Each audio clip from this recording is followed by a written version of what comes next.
Let's read my fanfiction. This is part of the Mario Brothers universe. It's if Bowser and Rosalina had a love story. Yes, cringe, but let's go. The story is called Where the Sky Meets the Flame. It used to be called Racing Hearts, but now it's Where the Sky Meets the Flame. Disclaimer: I do not own any of the characters mentioned in this work of fiction. Character rights belong to Nintendo. The last rays of the sun reached out through the trees of the land. The Koopa Kingdom looked beautiful this time of year. The warm rays of the sun mixed with the cool spring air made spending time outdoors a treat. Many of the Koopa families would play outside and start their fire pits for dinner time. This evening, though, was very different. The whole of Koopa Kingdom was invited to stay the evening inside the massive castle their king resided in. The Koopa King arranged for there to be a banquet to gather and feed his subjects earlier than usual. The beginning of a massive event was to take place the next day, and he wanted them to be rested for it. He was a stern but caring king that wanted every Koopa to be involved. The next day, his whole kingdom would travel to the Mushroom Kingdom as an act of truce. Bowser and Mario had come up to an agreement to ensure peace in the lands. Mario suggested hosting a spectacular race. He thought that maybe racing would bring the kingdoms together and help to release some competitive energy. Before the treaty was made, it was a different story. Bowser had been blindly in love with Princess Peach of the Mushroom Kingdom, and he had even put his loyal servants in danger trying to pursue her. Most of his problems arose from the jealousy he had for Mario. Once, in his eyes, Mario was a bottom feeder that was just trying to nudge his way into the royal family for power and fame. Mario was a simple plumber that had met eyes with the princess during the time that Bowser was trying to court her. Bowser saw that the princess was swaying toward the lowly plumber.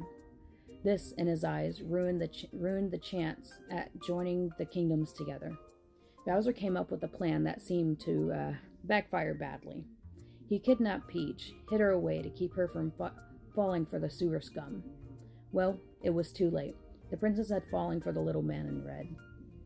No matter how many times Bowser tried to woo the princess, she always jumped right back into Mario's arms. This just angered Bowser more. He wanted to get rid of Mario for good.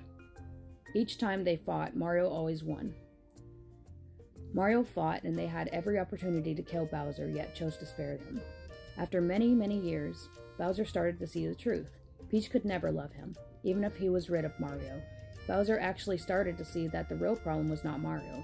His problem was himself, specifically his own selfishness.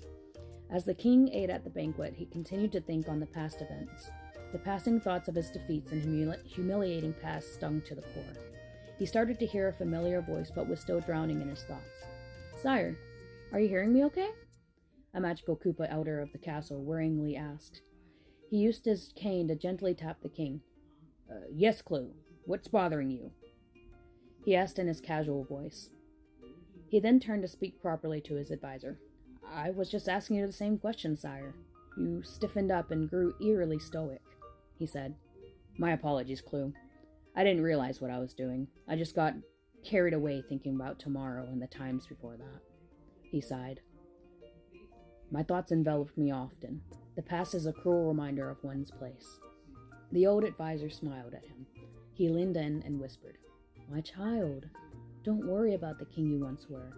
Your father was a true tyrant that never listened to the people. He ruled the subjects by placing fear in their hearts."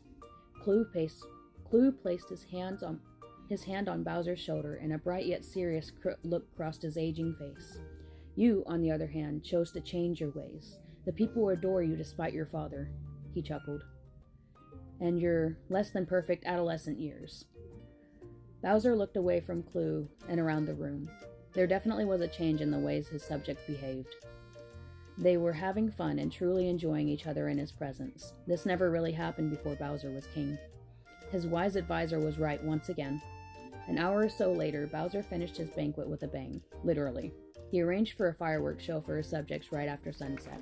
Near the end of the spectacular light show, Bowser noticed a star in the distance. There were many stars, but this one seemed to grow, and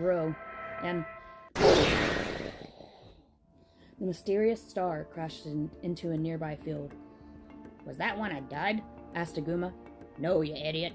That was just the finale," another one replied. The crowd continued to clamor, and their voices filled with slight panic. Bowser let out a startling roar. All eyes were on him now. "Shut up and listen up. I'll take care of this. Now calm down and go about your business, the king announced.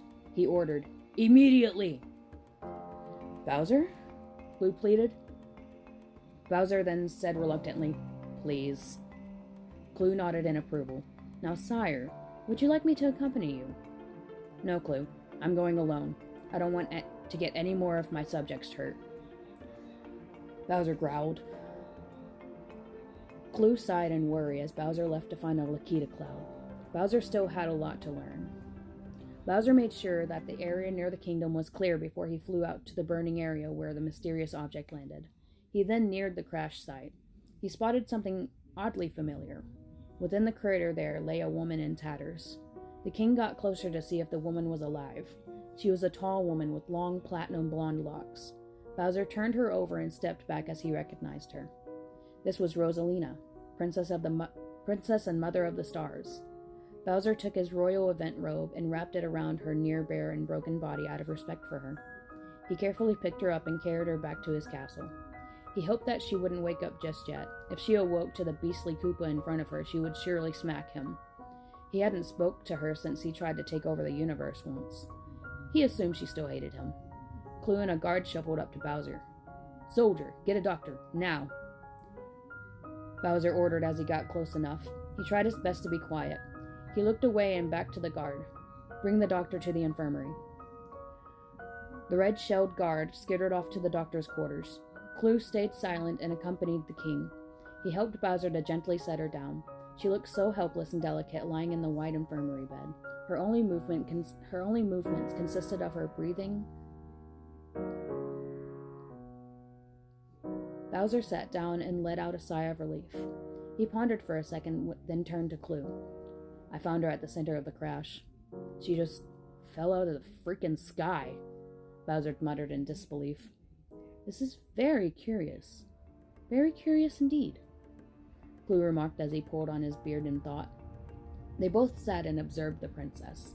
She was now covered in a blanket and continued to quietly breathe. The silence was then broken by the Koopa guard. Sire, I found one of our finest physicians. Even better, the physician is female for the lady's comfort, the guard assured the king. The Goomba doctor spoke.